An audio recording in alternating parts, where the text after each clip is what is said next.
Deuxième épître aux Thessaloniciens, chapitre 1, versets 4 et 5.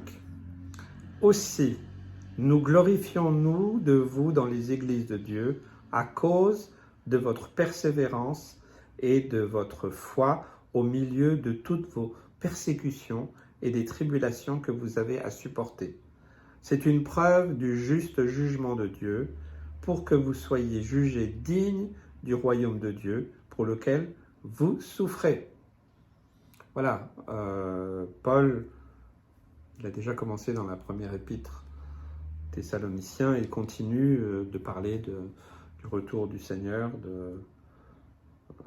mais aussi, comme il le fait toujours, eh bien, un encouragement à rester dans la foi, dans l'amour, malgré les temps difficiles, malgré les temps de persécution qu'il vivait.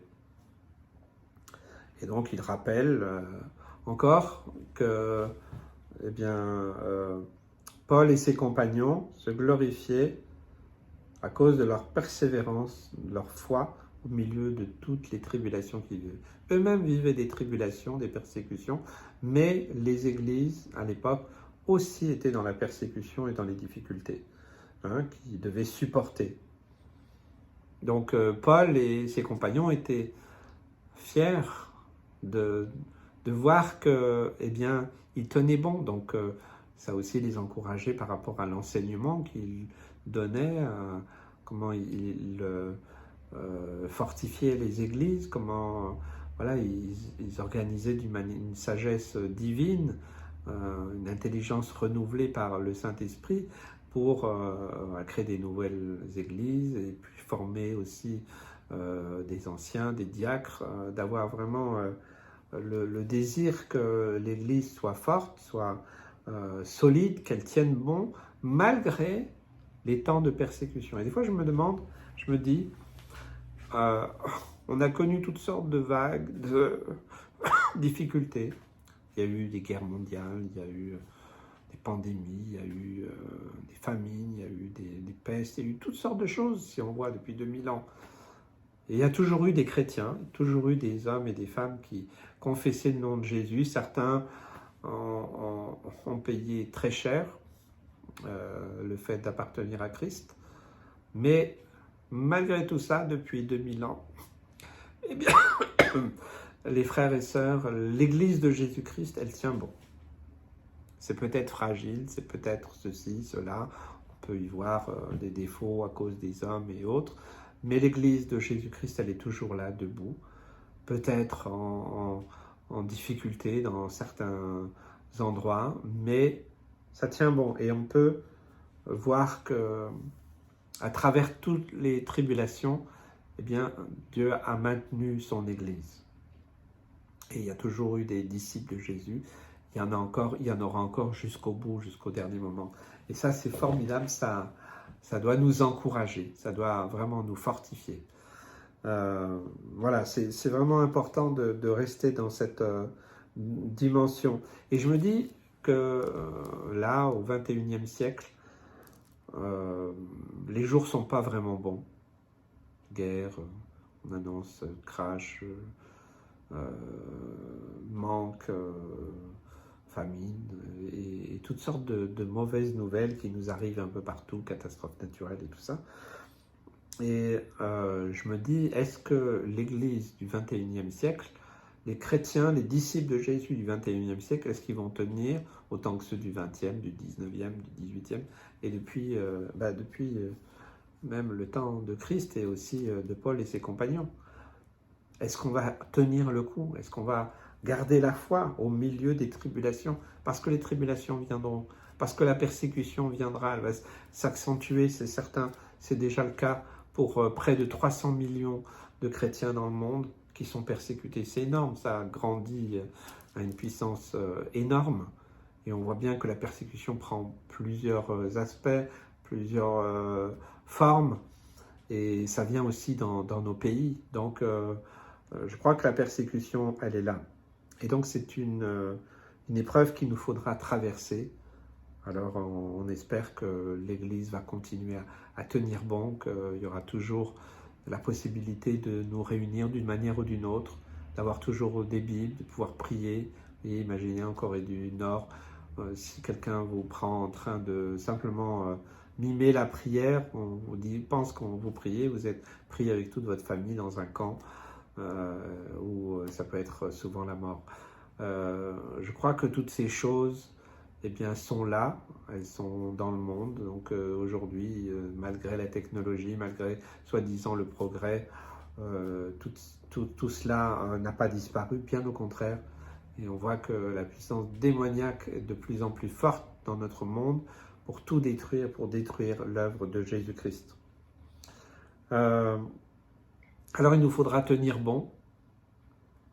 Et comment on va tenir bon dans la persécution, dans les difficultés bien pires que ce qu'on peut vivre si déjà on ne tient pas bon dans un temps, on pourrait dire encore de grâce. Je parle pour nous, de ce côté de l'hémisphère. Il y a, je vous dis, plus de 300 millions qui sont déjà persécutés et pour eux, déjà, la question se pose.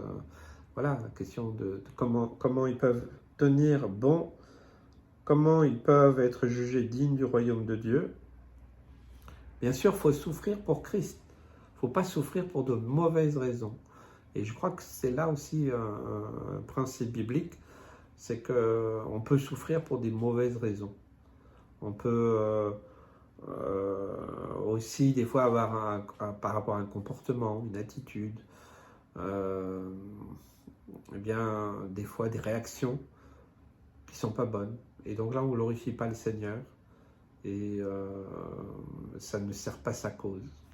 Mais je crois vraiment que dans les temps de tribulation, comme ils l'ont vécu, comme beaucoup le vivent aujourd'hui et comme nous le vivrons très certainement prochainement, eh bien, la différence entre un disciple de Jésus qui fait simplement bon, il se dit disciple de Jésus, mais bon, il suit surtout sa chair. Ça va être compliqué. Beaucoup certainement abandonneront. Ah non, non, non, non, c'est déjà dur. Si en plus il faut vivre dans la persécution, et tout, ah non, non, ok, certains abandonneront. Certains, leur foi vont être plutôt boostés, et ils vont, ceux qu'on pensait qu'ils tiendraient, ils ne tiendront pas. Ceux qu'on pensait qu'ils ne tiendraient pas, ils tiendront. Je pense toujours, et le Seigneur me met toujours à cœur, n'oublie pas les 7000 hommes qui n'ont pas fléchi le genou devant les dieux, c'était Baal, du temps d'Élie. Parce que des fois, on dit Seigneur, on a l'impression qu'on est tout seul, que c'est dur, c'est compliqué, on n'est pas très nombreux. Les chrétiens évangéliques, protestants évangéliques, en France, en Europe, on est une minorité. Et de dire, alors en plus, il y a la persécution de plus en plus forte, comment on va faire? Eh bien, moi, vous voyez, je crois tout à fait le contraire. Parce que beaucoup d'hommes et de femmes aujourd'hui sont conscients, ils ne sont pas chrétiens, mais ils sont conscients des temps dans lesquels on vit. Ils sont aussi capables d'analyser, de voir que le monde va mal et qu'il tourne vraiment de plus en plus mal. Et je crois que beaucoup de gens sont beaucoup plus ouverts qu'on ne pense. Ils sont ouverts pour entendre, ils attendent que quelqu'un vienne leur témoigner du message de la bonne nouvelle de Jésus-Christ, de son retour, de son royaume, de ce qu'il a prévu pour après ce temps.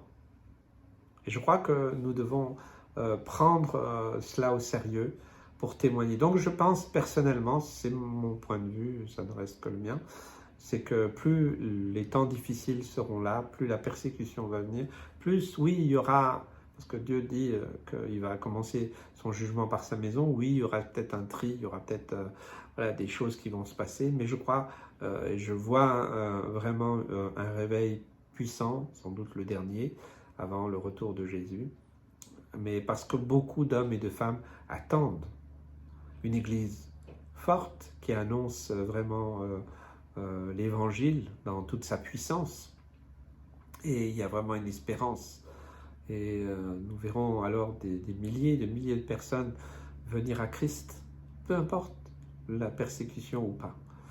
Et je crois qu'il y aura une grande moisson. Et il nous faut nous préparer dès maintenant pour ça que je pense qu'il faut faire le tri dans certaines choses, dans nos vies, peut-être dans nos organisations, revoir certaines priorités. Voilà, moi j'aime ce texte de la parole de Dieu qui nous encourage à tenir bon malgré les temps difficiles, parce que voilà, moi je vous encourage, peut-être que vous pourrez revoir cette vidéo, peut-être dans des jours, des semaines ou des mois ou des années, et puis la persécution, les difficultés seront là et vous rappellerez, voilà, de ce qu'on a discuté aujourd'hui, afin que nous soyons jugés dignes du royaume de Dieu, afin de ne pas souffrir en vain, pas souffrir pour des mauvaises raisons. Voilà, que Dieu vous bénisse, vous encourage, vous fortifie, vous garde, et que malgré la persécution, ne lâchez pas, n'abandonnez pas. Merci.